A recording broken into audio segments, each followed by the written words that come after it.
Ladies and gentlemen, and welcome to another episode of Nokturnal Rituals. Here I am, Rodrigo Jugulator Raquio, A.K.A. Nokturne, huge other music out there that doesn't just play anywhere on any radio station. So have fun with it, do your studies, I'm gonna be like a detailing like the band, some name of it, do your own research, I'm gonna put a little bit of you know the deal. If you have been you're gonna get like how I found it. So let's have fun. Okay. All right.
Open your eyes, it's electric fate. Existence of abominations. Don't close your eyes, it's not to realize.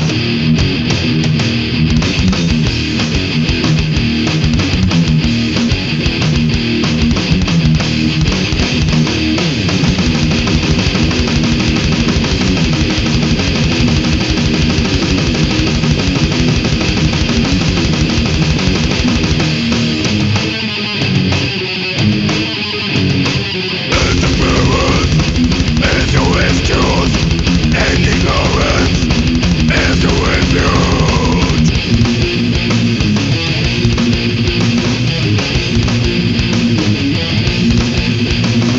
Self-restore, the evidence is a sin, as you fucking true.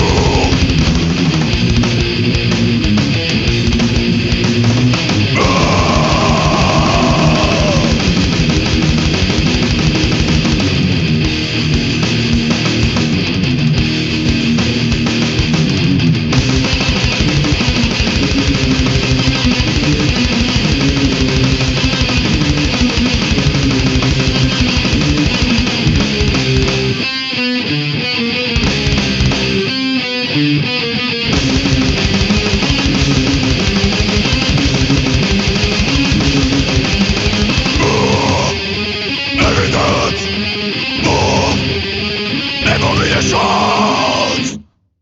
Ah, there you go. Ladies and gentlemen, holy shit, what a way to start the freaking the playlist for today. Like it's freaking like a pure freaking death thrash, extreme metal rider, extreme to the vein. My name is Rodrigo Jugulator. Raquio. I'm here to introduce you like and tell you stories, about each song that I performed that I play for you guys. Kind of I play them every time, every four songs. Then I make a comment, review of the songs and all of that, right? And of course suggestions because you gotta fucking listen to them, right? And go and check out their full albums and stuff like that, right? Because you cannot define only a band just for one single song. You gotta go and listen to their full material, what they got to offer, right? And the evolution that they provide as well. So I'm the Nocturne. I direct the Nocturnal Rituals Metal Podcast, and I can say, fuck, I'm tired. Like, I did a lot of things this weekend. I didn't realize like how fucking busy I got in a way since Friday. Like it kind of a, I don't know, like Friday, it was bad for me because on Thursday I actually got stung by a fucking wasp, and I have fucking diarrhea reaction to the whole thing. So that was shitty, and I had to miss work on Friday. So I mean, I couldn't do it because I wasn't feeling well, and had to tell the coworkers about that thing. Because I mean, like, the least thing you want is that you go to work and you fucking shit your pants. I mean, like it's fucking embarrassing, right? Yeah, of course you're not missing work because you're still making your hours and all of that, but it's might being shit on it's shitty for them, like to a situation like that. But for myself, okay, because this show is not about me; it's about the better music that I play, right? And of course, well, nobody has complained so far and say fucking Rodrigo, talks too much or shit like that. Like, fuck you, anyways. It's my show, right?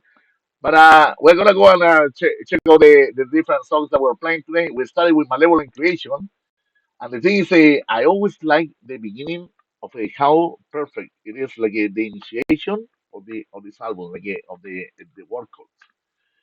So you got this singer, right?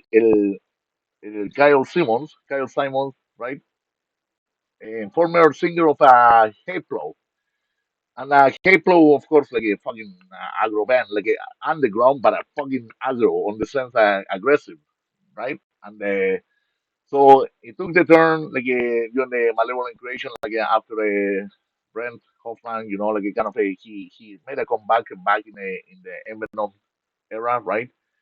But then he exited again. So basically they got this young energetic guy from HatePlow. And what happens with him is the first time I got to hear his music, I'm gonna be honest with you, I didn't listen to that album Work Code as soon as it came out. It took me a little while, probably about 5 years to really discover it, right? Because there are certain things that they go off the radar, and you're not gonna keep up with everything that comes out, right? So the thing is, what I did is I was listening to it, I was thinking, or one like it's powerful, like it kind of in the way like he put the vocals, like the overcharging of it, right? And then, thanks to YouTube, I got to find a video in which actually he's doing a performance of the song, like especially like the Ten Commandments, like kind of and the fucking guy, like just like the way he performs, like he fucking puts like he's so fucking aggressive, like the way he is. He doesn't need the long hair to fucking get bang to represent that kind of form of aggressiveness or anything like that. But what he does is like when he's on the stage, he's like fucking intense. He's like going and trying to fucking move the crowd, like he's shaking it up and shit like that, right? Goes back and forth and basically like shakes the fucking crowd, like kind of with those two songs that he had to perform. Like I search it up on YouTube. Actually, you're gonna find it and you're gonna be fucking impressed with what Kyle Simmons did during the time when he was in HatePlow. He moved on to like a Malevolent creation, but you will be impressed. Like it kind of the way he portrayed the songs, like it's fucking amazing. Like I'm really proud of him and influenced me in a way also like a kind of a bit more fucking like a uptight, like a kind of a more aggressive on the fucking stage. You know, like I don't go to the stage often, but whenever I go, I get the opportunity to get on the stage. I have to be my fucking like yeah, like doing like fucking Kyle Simmons one. You know, so. So yeah, and that's one thing like a kind of a then March and what is like a Preemptive Strike is like a fucking amazing song. And I recommend everyone like to go and check out the full album of War Code because it's freaking amazing. It's a masterpiece of their whole discography. I find it like one of the most extreme albums that they have ever released personally, and it really marks me. So yeah, go and check out, do your homework, motherfucker. So you're gonna fucking love it. Then we got Necrodeath. Now Necrodeath is a band that has been around for quite a while, right? Like it kind of a from Europe, all this and that. We're gonna be fucking exact from where they're from because I do remember they were somewhere from Austria, I think, or something like that. I don't want to give you the wrong information because that's the reason why you gotta do your fucking homework too, right? Like it's all about me. Like it's gonna be doing the thing, right? But this guy, no, they're from Italy, right? So Necrodeath are from Italy, and they have been around like since 1984. So like their evolution between like this thrash metal, extreme metal that they have evolved over time, it's been impressive. And I play you like something that it was actually from the album 100% Hero. One long-time friend of mine gave me this promo CD. At the time, she said, "Oh, I don't like the this album. Like, you want it?" I go, "Yeah, sure, okay." I give it a listen. And I was kind of familiar with Necrodeath, so I kind of thinking, yeah, like why they sound familiar and shit like that, right? So I started to listen to it. I just fucking love it, like what they display right there on that album. And it's perfect. The song title, "Forever Slaves." It's true, actually. We're forever slaves to whoever we're working for and shit like that. It's kind of like we're always gonna be punching the cards, like to whoever, like a report, like the shit that we do here and there and stuff like that. It's that world that we live in. Anyways, it was released back in 2006. So check it out. Great album for sure. I listened to it from the beginning to end, and that was back in 2006 when it came out, right? Then I played some Sarcofago. I played Crash, Kill, Destroy, and it was from the album The Lost of Scourge. So some people they disregarded it because they say, oh, it's not the same Sarcofago that started with Inri, like it's a different lineup. It still has Warner, right? Because Warner, as you guys know, like it used to be part of Sepultura and all of that. But what is it like like a kind of the direction of Sarcofago? Like one thing I understood is a kind of it's almost like a similar to the success of Sepultura achieved in a way, but in their own way, in their own trajectory, right? And the thing what happened is like a Sarcofago, they carry on with the style, but they were making like their music more like a kind of a to appeal more like I would say more catchy in a way, but at the same time like they were doing an evolution, like it kind of they were progressing a lot musically compared to what it was actually what they created initially, what they really marked their name for Sarcophago Inri, right? So they released this back in 1991, and what is it? I was saying like, yeah, no, I like that album a lot, even though like some people, like. they can be overcritical about it because of the whole thing, like how it was the history of Wagner, like back in Sarcofago, Sepultura, and all that thing, like what, like kind of we're not here for the drama thing because like I mean, there's so much drama in the world. Why the fuck we're gonna keep putting more after it, right? So, anyways, like check it out. It's a great album, The Lost of Scourge. Definitely like something that you wanna check out from the beginning to end. Enjoy it. And then we go to Massacra. Massacra is a band actually I always freaking enjoy it. And here's the other thing, the other connection about Sepultura, because if you gotta say like this album, kind of it was very fucking Sepultura kind of influence on the sense like, but the French, they're incapable of fucking give the way to the Brazilians to what they did, right? So even I fucking love this album, The Signs of the Decline. Before they turned to another direction, more like kind of like a group metal and shit like that, they were trying to influence to embrace later on. This album came out in 1992, but in a way, it's kind of like many of the elements that they're using, like kind of they got influenced by Sepultura, right? If you listen carefully, like to the that were roll drums and all of that, right? Or the style of riffing. I don't know how to describe it, but in a way, to me, like it kind of reminded me like a Sepultura style influence. Like, and I was thinking, no, they don't wanna just sound like Sepultura. They have their own sound for being a French band, right? But don't get me wrong. Like, so the thing is, but what happens with them is just like for when they released this album and it was such a great hit, like it's something that you would think, oh fuck, I hope they come out with something similar to what they just released, like the Signs of the Decline, because it was a fucking aggressive album. It was a fucking wicked. I fucking enjoyed it. But then they started to embrace the group metal, and the group metal kind of they got a more slow kind of thing. Like they released two albums actually. That in a way they shouldn't fucking even release. But it kind of reminded me almost to the trajectory of Demolition Hammer, what they did, because they had the two successful albums, right? And then what happened is when they went, like, kind of, they had the lineup change, right? Like, one of the members passed away. They changed their style of music. They changed the lineup and their style of music as well with the Time Bomb album, right? So something similar that happened like to Massacre. And I always compare that. I was talking to a friend of mine about like, hey, you know what? Like I feel like the fortune of Massacre while they're in France, it was very similar to what happened in United States to Demolition Hammer, kind of thing, like the almost similar luck, right? But it sucks. I mean, what can we do? It's part like, of the trajectory of music, right? Again, sometimes some people they take the challenge of experimenting some new things, and sometimes either people like they take consideration of it or not, whatever, right? Anyways, we're gonna carry on with the show because shit is fucking 8:30 already. What the fuck? Okay, that time fucking flies over and just growing older faster. What the fuck, man? Anyways, I'm gonna play you some HatePlow just to have the connection all together, like for what we were talking about, like a Malevolent creation earlier. How Kyle and Simmons was singing for a brief while, like for the Will to Kill, and I was singing for the World Cup album.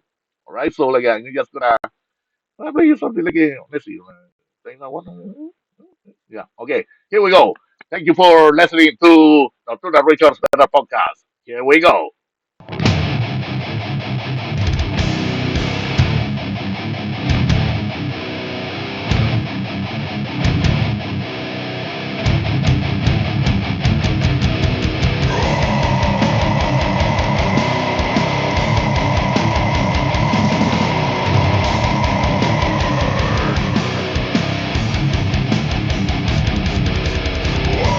When I first saw her, I knew she was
Buena. No, that was freaking amazing, like super intense. See, well, we just heard like it fucking like we put it all together, like back to back. Like that's the whole idea of it. When I was talking about a Malevolent creation earlier, right in the beginning, how we started with, I was thinking, yeah, why not to play like a HatePlow, where that's the band that Kyle Simmons came from exactly, right? And he brought that extremity, to Malevolent creation, which is actually fit it fucking perfectly. And the guy, he's a great performer. Like as I say to you, the fucking guy moves from the stage, getting the crowd bigorate and shit like that, right, fucking getting them pumped, right to fucking mosh and shit. So because that's the idea of it when you're in a metal concert, right? Like kind of when it comes to a extreme metal band, you wanna fucking get the crowd pumped, right? To be for the ready for the next thing. Especially when a band like a Malevolent Creation plays the fucking song the Ten Commandments, you gotta fucking give it all or get the fuck out of the way, motherfucker. Like give the chance to someone else. I always wanted to see Malevolent Creation, but I never had the chance. So because they sometimes they wouldn't make it across the border and shit like that because like one of them had some issues with a criminal record and shit like that, right? So sometimes they would restrain them in the border. They couldn't make it across to perform, right? But what can we do? That's a fucking shitty life sometimes. Like when they have to musicians and when they travel somewhere else, and they get restricted because of some past thing, right? So whatever it is. Anyways, we're gonna carry on with the thing. So we play HatePlow. We play the song Stalker, and the song Stalker is from the album Everybody Dies, and I like how this thing how it is. Everybody fucking dies. Like fuck you. Like right. and that was released back in 1998. And yeah, like when I hear HatePlow, like I knew like for some reason it was one of these bands even like it wasn't fitting in popularity compared to other bands. There was no that mention until Kyle Simmons joined Malevolent Creation. People they were wondering, oh, what's the band that this guy came from and shit like that. They're starting to investigate, right? So the thing is, HatePlow was one of those underground bands, like a kind of that they didn't make it like a big or higher in the rankings, whatever it is, right? But I mean, kind of it remained on the underground, right? As a cult band, basically sometimes only few people speak about them, and they understand actually that what was their approach to extreme metal music, right? So I would say yeah, no, check them out, totally. I mean, why would play music and I fucking say check them out? Of course you gotta fucking check them out. You gotta go and do your homework, motherfucker. You're gonna wait for me to say that to tell you what to do. I'm not here to tell you what to do. Kind of you carry on your own life. The whole idea of being a metalhead is fucking individualism. You wanna stand up for yourself and you do whatever the fuck you want. I don't care, right? The same thing. Kind of I'm drinking right now. But guess what? You cannot judge me. You know why? Because you didn't buy the fucking drinks for me, motherfucker. Fuck you, Conchetumare. If you got anything to say about that, send me the fucking bill, Conchetumare. So the thing is, but I know, check them out, right? I will never suggest you shit, right? Then from HatePlow, we jumped to Dying Fetus.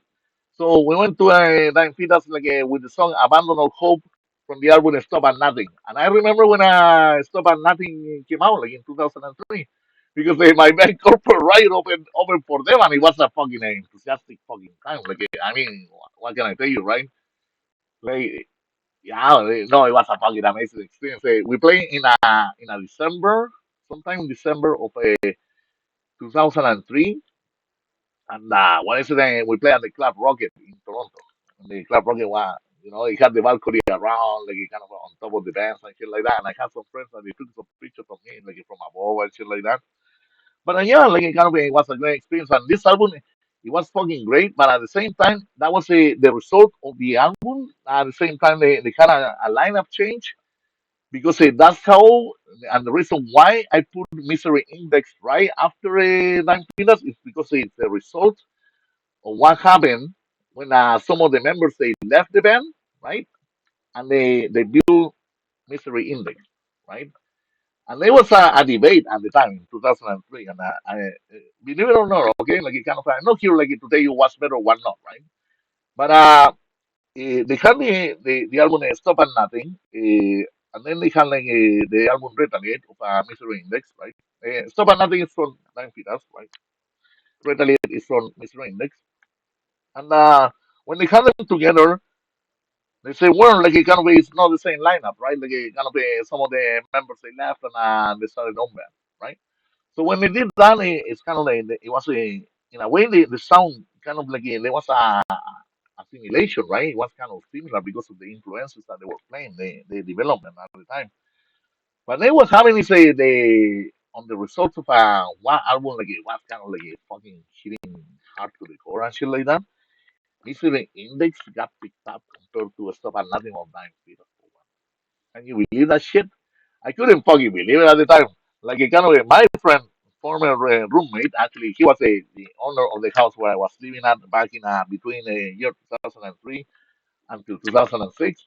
And he showed me the difference. He said, Rodrigo, you know what? You gotta check out Misery Index, what they released, the Retaliate, compared to the Stop at Nothing because they're debating what was heavy and actually Misery Index fucking won. See, and it's kind of weird in a way, right? Because I don't know, kind of those times it was strange, either because they were coming from the same band, for right? From 9 feet up, that was the main foundation. So then they made their own band, the other members, and kind of I don't know, it kind of resort to be a competition, a retaliation, if you want to say, right? That was the way to retaliate. They released their own album and they made it heavier than actually than the foundation of what it was 9 feet is about. So in a way, it's like fucking smack in the face, especially for a man that has been building for a while their career, right? Like 9 feet up. So comes out this new beta, it's like ba ba ba ba ba, like yeah, like we're not part of the Fetus, but we're doing our own thing, and this your smack kind of thing. So I would say, yeah, no, like that album, Misery of a Misery Index, Retaliate is fucking hard hitting. So if you haven't listened to it, get on to it. And of course, the rest of the discography is phenomenal. But Misery Index, Retaliate is like right there on point, right? So he gave the weight, like the heavy weight to Dying Spinners. It's top and nothing. Right? And then we got Sadism. Sadism is from Chile. And I was thinking, yeah, like kind of they go along with the extreme metal style, like of one of the bands were playing. And this was a release from 1997, actually, like the from the album Deadline Sequences, like the third song, Paralyzed. I remember they were promoting that album at the time when I went to see them play opening up for Creator. When Creator visited for a third time Chile, and myself, it was my first very fucking concert ever. To be honest, like it kind of, I was only 16 at the time, or 17, and my mother never wanted me to go to Santiago because we were in Valparaiso, right? But she said to me like, "No, Rodrigo, never go to Santiago, this and that, right? Because the capital's bigger, and and I know my mom was a super overprotective, right? But I would lie to her, and sometimes it would hurt me, right? Because I love my mother very much, and when I had to lie to her like to do a mission like this, right? I went with my neighbor Aldo Fairborn, and he said, "Yeah, Rodrigo, don't worry, like kind of we just tell your mom that you're staying in the city next to us, like at classmates place or something like that, right?" I mean, sometimes it makes you feel bad when you have to lie, you have to make an excuse, especially when you're younger, right? In order like to do something like the I don't know the adventure that you gotta follow, right? But that's the destination of life, right? And I got to experience the creator in Santiago for the third time. Actually, the third time that they visit, they know that I saw them three times, right? And I got to see Necrodemon. I got to see Seiken, Torturer, and Sadism. Imagine Torturer was playful, okay? Because that was one of the events I always wanted to really see, like when it was about Chilean metal, like kind of the most extreme shit for me, right? So yeah, so I'm playing the song of Sadism, and all I can say when it comes to situations like that, a little story that I'm talking about how I escaped from fucking like from Valparaiso to Santiago, and I had to lie to my mom about it. I mean, you know what? I love my mother very much, and she knows kind of what I say to her, "Mom, I'm sorry that I had to lie to you, but it's part of the venture. Like, kind of sometimes you need to complete some missions. You have to go out of your way, like, kind of because who's gonna stop you in the end, right?" And that's the thing. What happens sometimes our mothers are very overprotective because they love us very much. But at the same time, they can be a little bit overprotective. It's like that time when she gave me the Slayer T-shirt that I'm not wearing today, and it was my second T-shirt, metal T-shirt, and she said to me, "Rodrigo, like wear whatever you want, like the skull stuff, like kind of the prints, whatever T-shirt and stuff like that, but don't listen to metal music." Yeah, I was like, because I knew I was going to be made fun of. Like, if you are wearing something and you haven't listened to it, yeah, you're gonna be fucking made fun of it big time. You're gonna be called a poser, right? Like, there's no another alternative about it, right? But what can we do?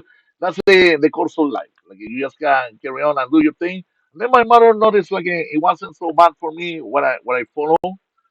I know I'm fucking crazy, like kind of I do like a lot of freaking things and stuff like that. And sometimes my mother gets concerned about me, right? Because it's like the years pass by, you're supposed to slow down, but you just get fucking hyper, like especially at over 40. And you go like, what the fuck? I'm supposed to like fucking like be, slowing down, like I get fucking like more after, more hyper about the shit I have to do, right?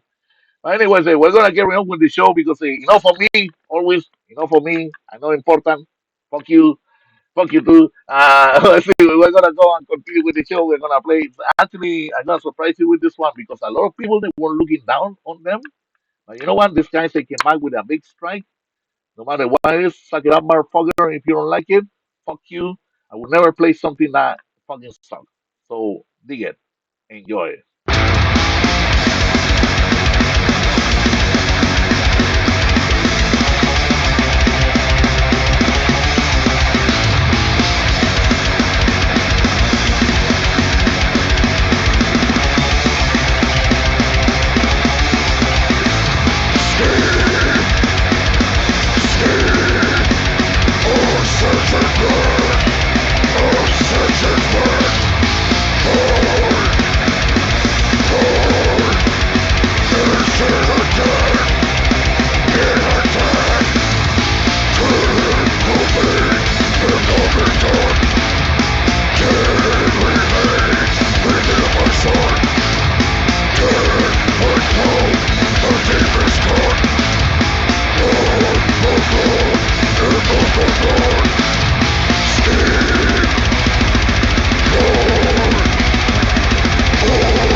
And there we go with another freaking amazing set of four songs. Fucking brutal extreme to the fucking motherfucking extreme to well. What else can I say? Today we're going brutal continuity, we're keeping it steady with extreme metal. You notice that? Like it kind of the connections that we have from one band to another.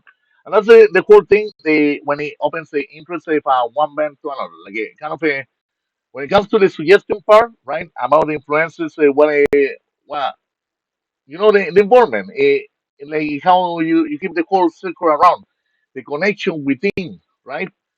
And that's the whole idea about music. Like kind of if you have someone like participating in one band and then move to another one, you give them the chance to see how it sounds like and what they preserve, like sound wise and all of that. Like that's your fucking chance. That's your ticket to actually to discover new music right there. And that's exactly what we did today with the bands, of course, like that I play for you, like kind of the last four. Uh, let's start with the following, okay? Like six feet under. Okay, I play you like something from the latest stuff that they released, and a lot of people they were not fucking keen. They were not really like enthusiastic about like whatever Chris Barnes was going to release next. A lot of people they were looking down on him, and you know what? You gotta have fucking respect for Chris Barnes because like first of all, it's a fucking guy who like he was in Cannibal Corpse. He was the fucking he's the fucking dad for Conchetumare. What else do you want me to tell you for? Huh? Shouldn't even explain this shit. The fucking guy, he was in Cannibal Corpse, established a sound, a style of music, right? And then like he started his own band, right? After the when he left the Cannibal Corpse after the bleeding, right? And he opened the doors for someone else to take over, like George Corpse Ranger Fisher. He joined Cannibal Corpse and provided a new sound to a new evolution of music to Cannibal Corpse, right? Some people they dig it, some they don't. I don't fucking care. You know what? Like music is about evolution, well. It's about like a kind of you either it surrounds you and it makes you feel good and you wanna carry on with it and you wanna fucking like you do like a fucking wonders out of it. You make magic out of music, you know? The more time you take with it, the more dedication you put into it, you make fucking magic unexpectedly, you know? And the thing is that like when someone is owner of something like if they're doing like creating that sort of magic, we got no excuses. We got nothing to fucking like report to you. All right, you're just a fan. Well, you're just a fan. You gotta take how shit is coming. Like you might demand like whatever the fuck you want, but you're not gonna get it either. Like either in any way, you're not gonna get it because what happens is about like the foundation of the people who actually are working in that music are the ones who actually like they take care of what's gonna be the development in the end. That's not up to you. You're just a consumer. You like the product, you fucking buy it. If you don't like it, you don't fucking buy it. Simple as that, right? So the thing is, when it comes to Six Feet Under, a lot of people they were looking down on him, especially in the last decade, for what he was doing musically, for the changes he was trying to provide. And he didn't suck; he just said he was trying something else. I don't think you want to actually be fucking growling for your entire fucking life. I don't think so. You might want to try something else, like new sounds, this and that. But like, who's gonna stop you? You're the one performing that song, right? You're the one contributing that.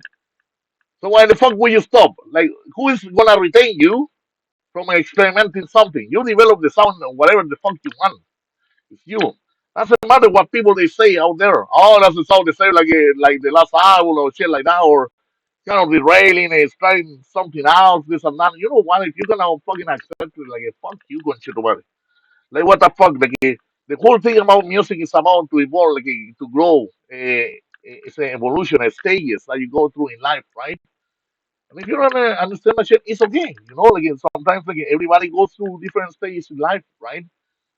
But I'm not telling you you have to accept it. It's just like it is a evolvement. Like it kind of you go through certain time that sometimes you have to accept certain things, the evolution, the changes of it. But it's not accepting it. It's a you get more used to it. Kind of you get more flexible over time, especially when you grow older. But what he did with the last album over there, like with the Killing for Revenge that was released actually last year, the fucking Chris Barnes, he really fucking he like 600 really fucking did their shit. They did their homework. They put a really fucking solid album. You know what? In the beginning, I was like, you know what? I'm curious about this album. I want to fucking listen to that, and I listened to it, and I fell in love with that track, the Ascension, right there. Third track, fucking Martin, right there. What can I say? Respect to Chris Barnes. He still carry on and doing music and all of that. And sometimes, like, you grow gray hair and you start wearing a fucking like a hat, like like the Rastafarians because that's why Chris Barnes is about. And apparently he doesn't smoke weed anymore, right? But I remember working for him and he used to be fucking like carrying bags of weed all the time, like a total pothead, right? From beginning to end of the I know, like a fucking cool guy. He was always a amazing guy. Respect to him, for what he wanted to do, for what he devoted to, right? Everybody has their knack to the different things. And then we jump to Viral Remains. And Viral Remains, see, like the song that I play for you guys here, like it's a new short, right? It's not the main popular one that actually brought Viral Remains to be considered like a or be priced for saying because that fucking album, the Krisiun, I got like a fucking 10 out of 10 in a lot of magazines, like a kind of in Breakworks and Blind Agos. They got a what is it? In a lot of magazines, they got like a fucking high ranking because there was no way actually another band would perform a way like a kind of what the Suzuki, Tony Lazaro, and Glenn Benton they did together. It was only a three-piece band by that point, and they put the shit together, right? And these fucking guys they slammed it like it was a really they made a masterpiece out of it. I'm still surprised in a way that the Icons of Evil they didn't match to what they did in the Christianites, right?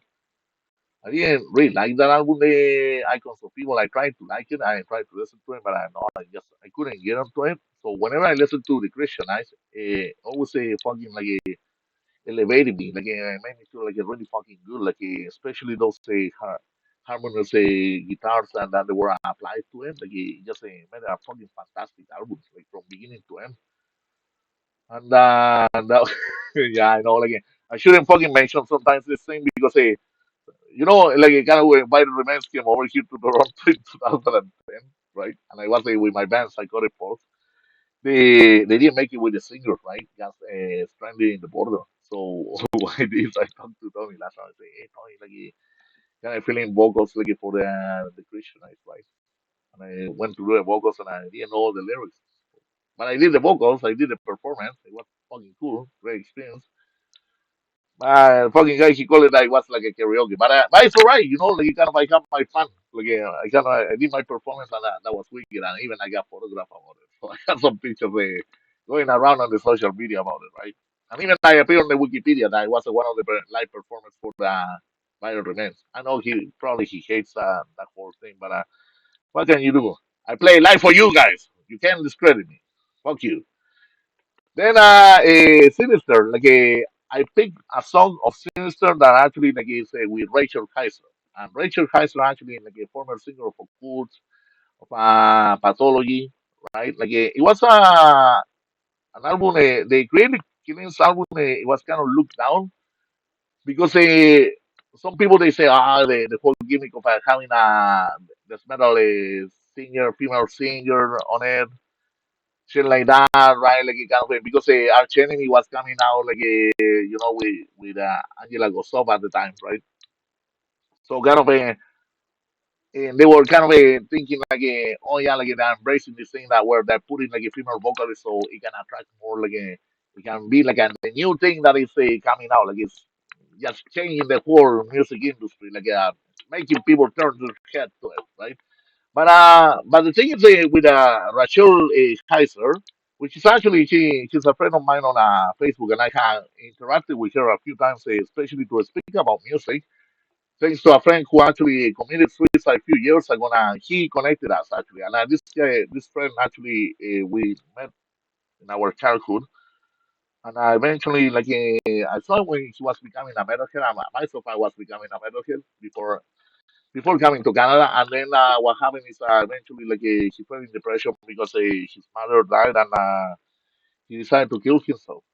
So, but he made the introduction for him and I, like for Rachel Heiser and myself, to speak to each other via social media. And the thing is, like Rachel Heiser, like she had like already built up like a resume, if you wanna say, like a kind of of music, because she had the band Pathology from the Netherlands, right? And also like the band Occult. And Occult was a very fucking interesting band too, because it had like a lot of black death metal, like sounds on it, like involvement. So what happens is when Sinister like introduces this new singer, right? Introduces Rachel, and the impressive thing is that I was like, okay, like because by that point they have changed three singers, right? And they and Rachel used to actually like be with the first singer of Sinister, like they had a relationship and they had kids together, right? But it's interesting in a way the connection that they had all together along the way, right? And just not to get so much personal about it, but kind of I would say like they kept it in the family. That there was a connection, like very interesting that they kept it like almost like a legacy going on, right? So and then like they had also like the participation of the thing of the project called Infinite Hatred, right? Which is actually a side project. It could have been another album of Sinister in a way because of the way it kind of sounded like, right? But it was something apart that they wanted the Ad, the main leader of the band of Sinister, wanted to kind of keep things separated, right? Like from Sinister. And the same with How We Serve, there were some members and they formed How We Serve because they were part of the Sinister as well. So there was like a whole division going on, like it kind of spreading around and everything. But I mean, as far as I recall from those times, well, when I started to learn about all these different bands and musicians. But what I can say is, like, her vocals were pretty good. Like, kind of, she did a great work vocally, like, fulfilling death metal vocals and Sinister. I don't think anybody just can go and sing Sinister. Like, it's a very even the main member singer who is nowadays who founded the band, right? Initially, he was the drummer, right? And eventually like he became the singer. And kind of the weird thing, even I talked to him because I met him in year 2019, and we were talking to each other, and I say, well, like, it's impressive how you went from one transition to another, right? And for the length that you had, you started the band, and then you went like kind of from drums to do vocals out of nowhere, right? So kind of interesting that whole transition, right? But at the same time, it's probably like of the interest that he had or something like that. But he does a great work actually in both of them. Just like I was impressed, kind of like how they will sustain it that way. But the sad thing about Sinister is they never really had like so many permanent members, and they always went through a lot of transitions of musicians, right? And the other thing too is like not to bring drama up and stuff like that, but I remember when I wanted to talk to Anne, there was this sort of fucking jerk, the fucking drummer that they had at the time in 2019. I don't think he didn't even record in any album. Like he was just like a live session guy. And when I asked about Ad to speak to him, I don't know how it is the pronunciation of his name, but apparently it's Ut, which is actually it's not like from the what I read, what I see from the double A and D, how it's written, right? So I thought, okay, so I guess his name is Ut. Okay, whatever. And then I was talking to Al about like I think that's what I call him Al. How basically about the participation of Rachel at the time, like what happened with the album Savage of Grace because apparently it was a rush album and it wasn't really necessary to release that album. It was like a super bad produced, right? Like, kind of, I just couldn't get into it at all, even as a fanatic listener of the thing. So I enjoy much more like the creative killings. And this guy was making fun of Rachel and started talking shit about her. And looking at this fucking guy, like a fucking asshole, man. Like, kind of, I talked to Rachel, right? Like, kind of, I can go and tell all the shit that you're saying right now. But I was like, a kind of, yeah, no, like, just keep apart. He was telling to the drummer, just keep apart, don't talk shit about anybody, kind of thing, right? Eventually, the fucking asshole, he got fired like right on the 2020. Like he didn't make it any farther than that. So I'm glad that he's not there in the band. But I think like musicians, even that they took part of something, or even in the past or present, they shouldn't be talking shit about each other because you find people sometimes like in the best times or the worst times, right?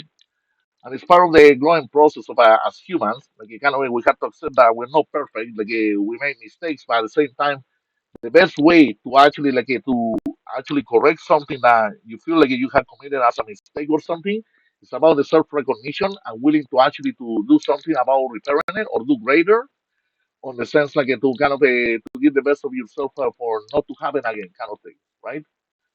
But that's a personal thing. That's a personal decision because sometimes we get put as humans between the sword and the world. You know what I'm saying? And I don't know. Sometimes some of the decisions that we take, sometimes like, we don't know what to do with certain people because some of them they tend to repeat. They have the knack to repeat certain shit, right? I'm not gonna go any deeper about that, but check out that album of the Sinister and Creative Killings. And let's see if you come up with a creative. Like okay about the title, right?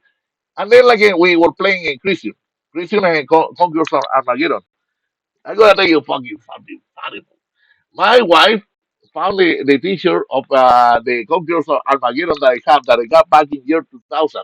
Okay, when I went to see Krisiun play live when they were opening for Angel Corps and Satyricon, like at the river, right? So what happened is, I've been wearing that t-shirt for so long and stuff like that. It's a medium size now. Like kind of, I had to cut the sleeves and shit like that, so I can adjust me to my fat body, nowadays, right? Because I grew bigger. He said, Rodrigo, like, don't you wanna throw this shirt out? I look at you, like almost like motherfucker, you know who these fucking guys are? Like it's like they're fucking Christian. There's no way I'm fucking throwing their merch out or anything like that, right? But what I did eventually, I got myself a new t-shirt from the album Assassination, right?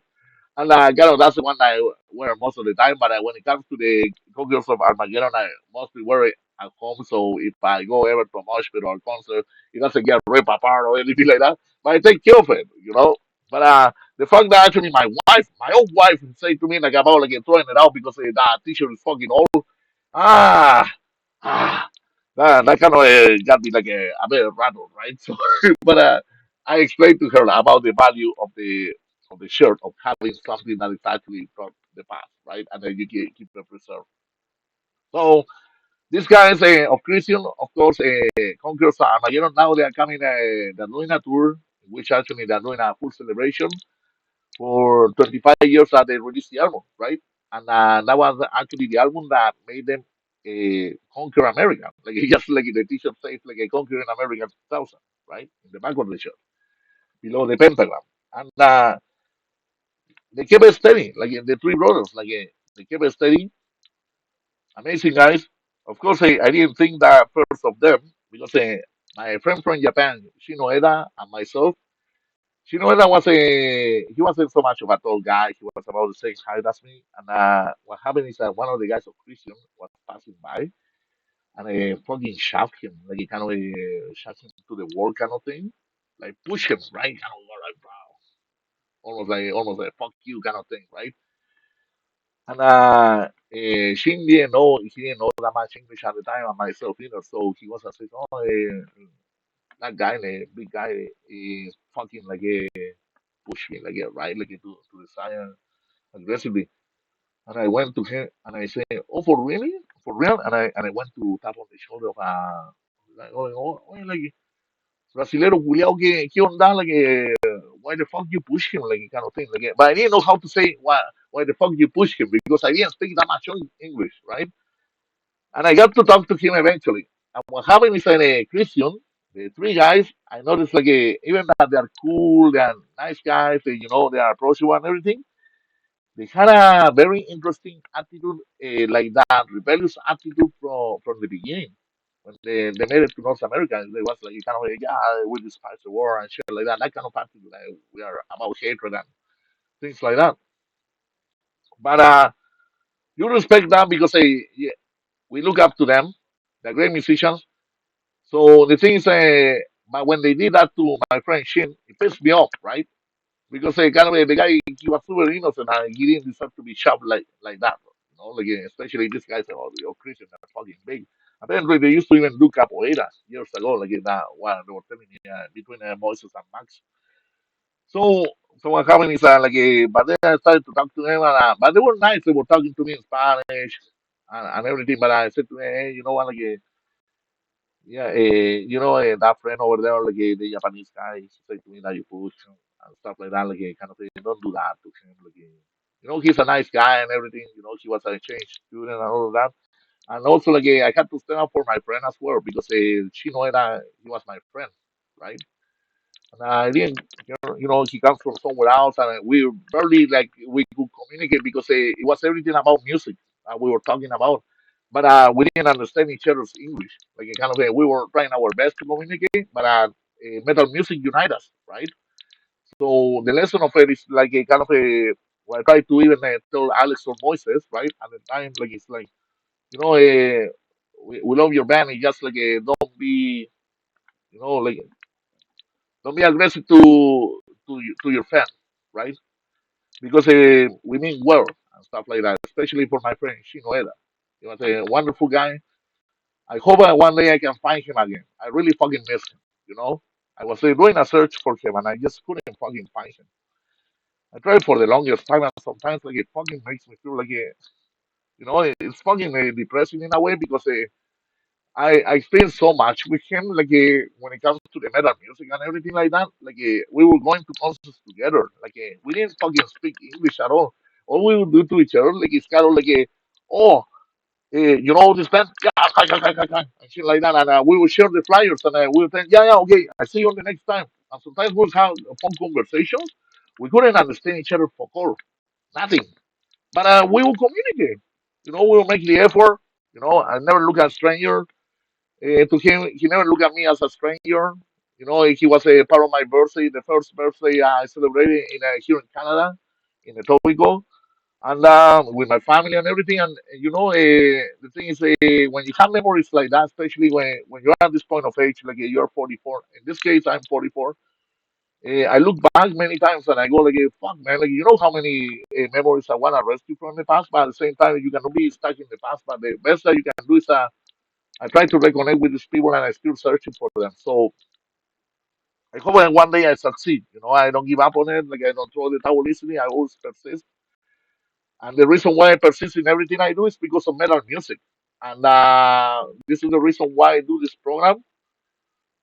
And the thing is, I do it and I don't have to give explanations to anybody why I do it.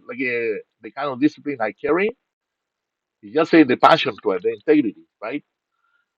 But at the same time, I just want to say, if you're listening to this show and you have the patience to listen to some of my stories and take the time and say, oh, Rodrigo got something interesting to say, maybe not, might be not interesting, but if one day you go through it, just think of me. Kind of, I try to share stories just because of the sake that one day it might happen to you that you're gonna go through certain things, right? And that's where basically kind of I try to tell you stories. Sometimes I relate to music because everything was based on music in the end, right? So Krisiun was a fucking amazing band to see live, especially when they play with fucking Angel Corpse and Satirical, right? That was really something else, right? So, anyways, we're gonna continue with the show, right? Enough of myself, right? Enough of my stories. I'm not gonna make you cry because I'm about to fucking cry too. I'm an emotional fucking being. What can you do? There's no repair to that. Been there than that. We're gonna play something new for you guys, refreshing. This is the new Coroner. They just released actually a couple weeks ago the single, and it's called Renewal. Well, just like the song of a creator, right? Like the album of creator. But no, this is different. Just listen to it. Let us know what you think of it on the comments, and enjoy it. Stay metal. Thank you for listening to Nocturnal Rituals Metal Podcast. Enjoy.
Me,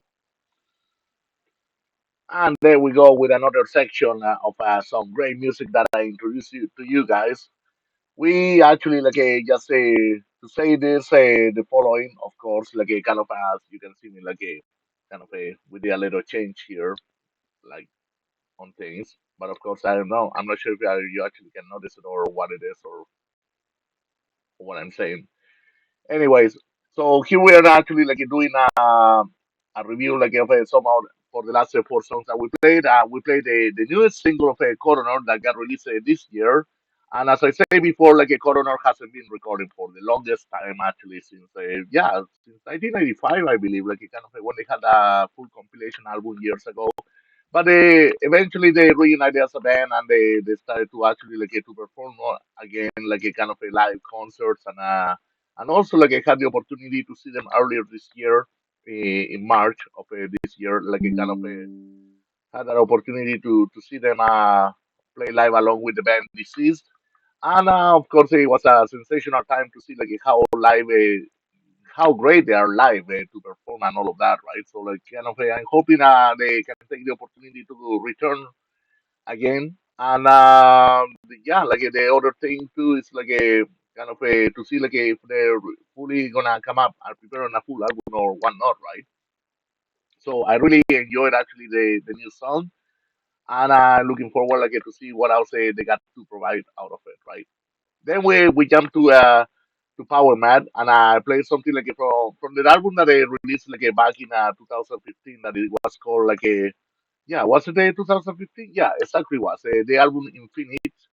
And what is it? An album, of course, like it was something like it was so powerful. Actually, it's almost like these guys they serve their energy all these years for about more than 20 years. Actually, they didn't release anything, and suddenly, boom, they put it out there, and they just like a kind of they just like they came with a full force once again, right?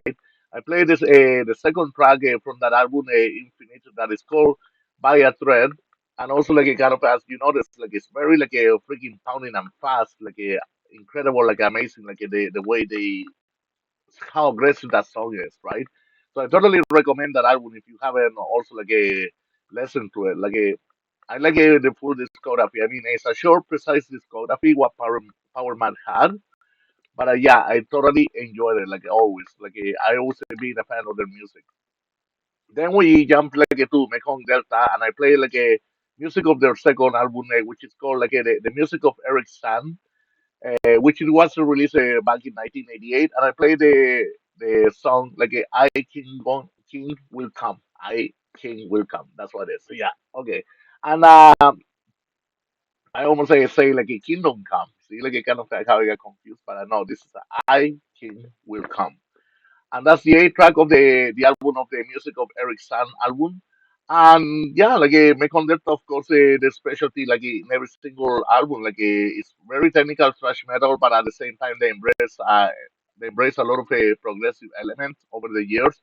Every album is always different, and I yeah, it's a great German thrash metal band. Actually, like it kind of it has like a very solid following.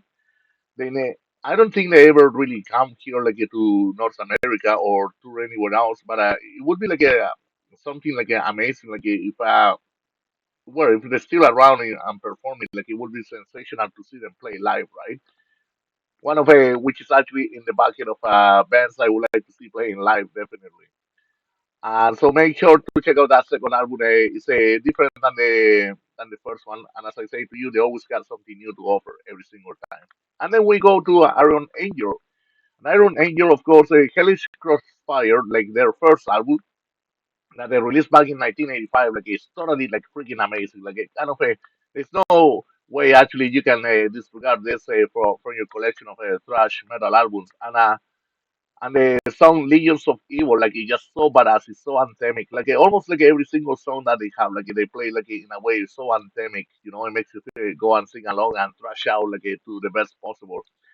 And yeah, like that's exactly like what I can say in regards to these bands. Like kind of totally recommend them like, to all of you. I would never recommend you something that sucks at all. Like just take your time and go through them whenever you have the chance.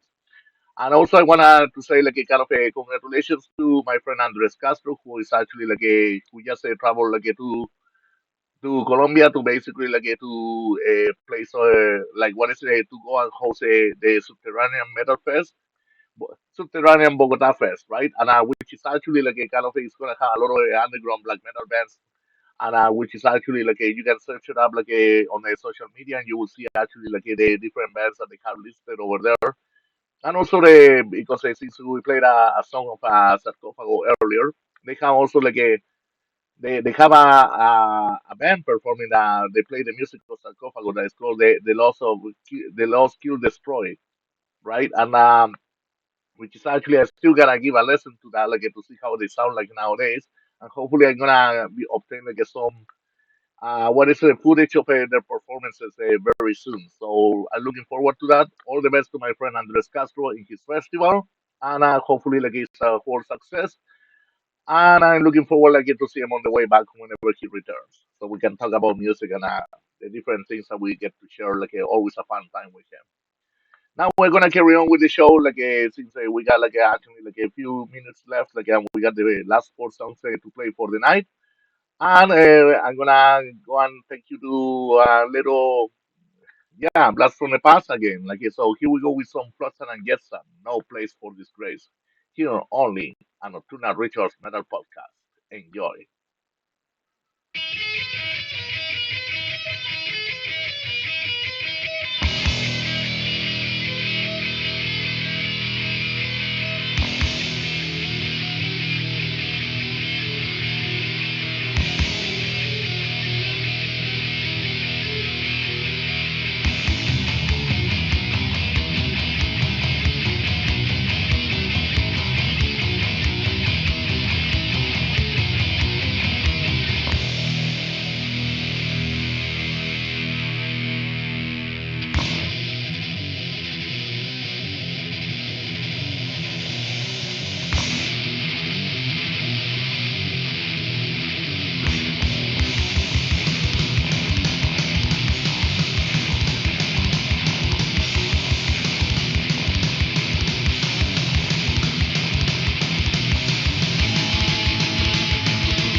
know your name.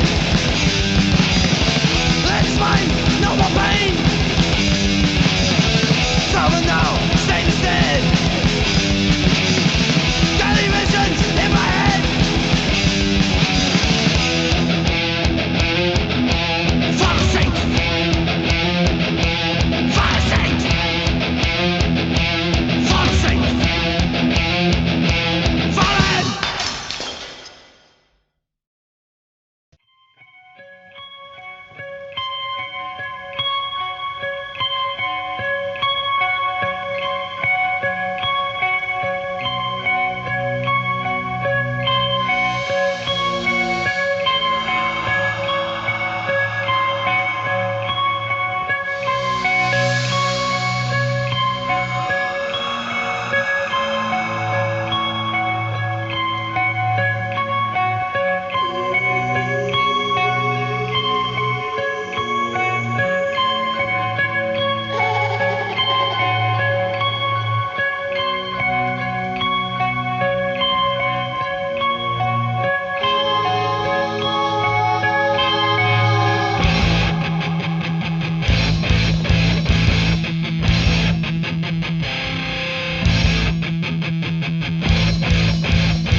And that was our episode for today. Actually, that I just decided to bring it to an end with the 20 tracks that we played for today, right? Just to speak a little bit of the songs that we played recently. We played the Flotsam and Jetsam. We played the song "No Place for Disgrace" that was released back in 1988, and that was during the transition of Jason Newsted movie to Metallica, right, where he went to like kind of join Metallica. Where actually he joined it in 1987 though, because remember that Metallica had the EP of where they play all the cover songs before releasing the Justice for All, so kind of a but still like Jason Newsted recorded bass for the album No Place for Disgrace, which is actually the second album of Frozen and Jetsam. And the thing is, I was wondering a way, the crazy thing is because when you hear like the Unjustice for All album of Metallica, and you cannot hear the bass, I was wondering, is it because like Jason Newsted was probably recorded it for Blossom and Jackson for his original band more than actually for Metallica itself? So was he really in the band or not? But in case of anything about in regards to like to the fucking album of Metallica and Justice for All, which actually I like it a lot. That the only problem is that you cannot hear the bass.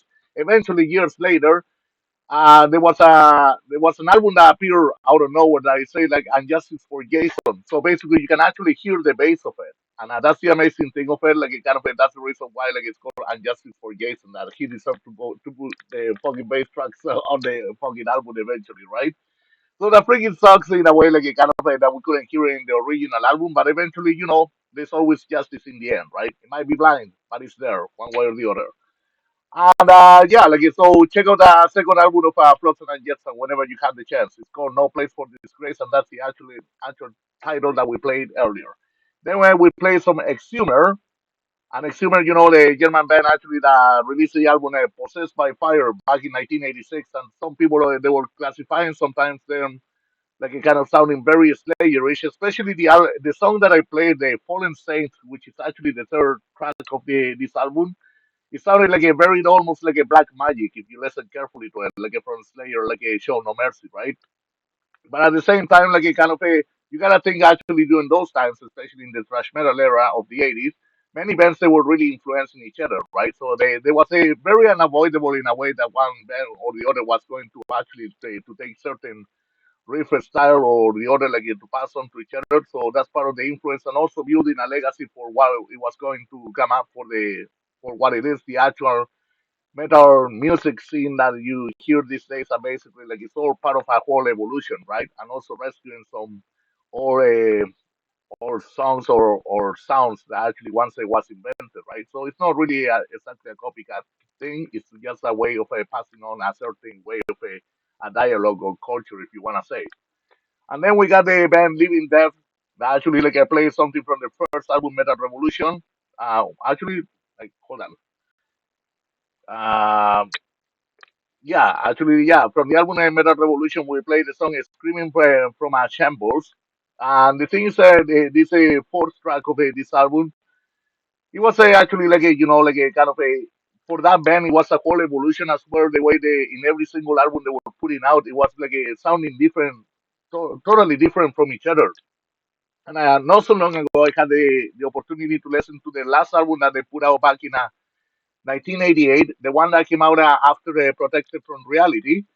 That album actually, I found it like it to be very interesting because a lot of people assume that they changed the vocalist by that point, but this guy actually what he did is like he wasn't singing the same traditional high pitch heavy metal thrash metal vocals that he was using previously.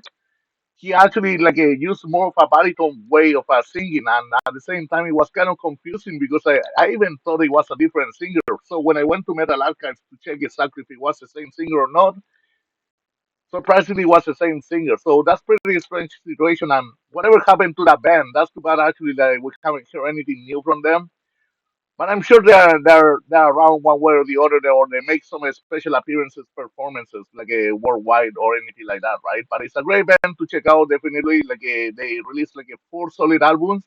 Living Death is definitely one of those pioneers thrash metal bands from Germany that actually you wanna check out, like apart from the big four that they have over there. And at last, we finish actually like with a Metal Church playing some material from their second album, from the Dark. We played the third track, which is called Method to Your Madness, which is actually that's the proper song for me to finish the night because like last Sunday I was playing like a smash for sure, like of drinking and partying out and everything. So the thing is that that's the best way actually, like the best method to your madness is just music. Music heals everything to me personally, and that's the way I feel like, and I kind of that's something I totally recommend to everyone. That is the best thing that is gonna make you feel good in the end of the day because music lasts forever, right? So like it kind of it's kind of you have a recording of something and you can play whenever when you own it, you can play whenever and you desire. So like that's the important thing. The message that I got to say that the method to your madness consists more of basically whatever makes you feel good is what you require to it, right? So like whatever you consider like it keeps you even ground, that's why you consider first and more foremost to actually to help you out to whatever madness and situation you're going through. So, anyways, I'm gonna close it now this episode like after like my whole day of madness that I had, and I want to thank everyone to each one of the listeners out there like for checking out my podcast because all I try to do is just to share my metal culture like around like classics and new stuff or underground things with everyone. And at the same time, I do it like we're not expecting anything in return. Just like all I ask you for is just to give, like, and subscribe, and basically tell your friends about it, like to follow up my channel. Because I'm gonna carry on, like continue doing all these different episodes. So I believe we already completed about 16 episodes so far since May 5th. So like we're gonna carry on with the show one way or the other. I try not to skip a bit, right? I try to do it every single Sunday at 8 p.m. So that's exactly what I'm gonna be doing. And remember, like the live performance always is like on kick.com/slash the devil cellar. And if you wanna actually check out like the rest of the podcast, like the archives and all of that, like of all the episodes I have recorded, you're going to find it on youtube.com/slash the devil cellar. Once again, thank you so much for checking out Nocturnal Rituals Metal Podcast here directly at the Devil Cellar Studios. My name is Rodrigo Jugulator Raquio, aka DJ Nocturne. Love you all. Stay heavy, stay metal. Talk to you soon. Don't miss the next episode because I'm coming with more surprises. Take care. Bye.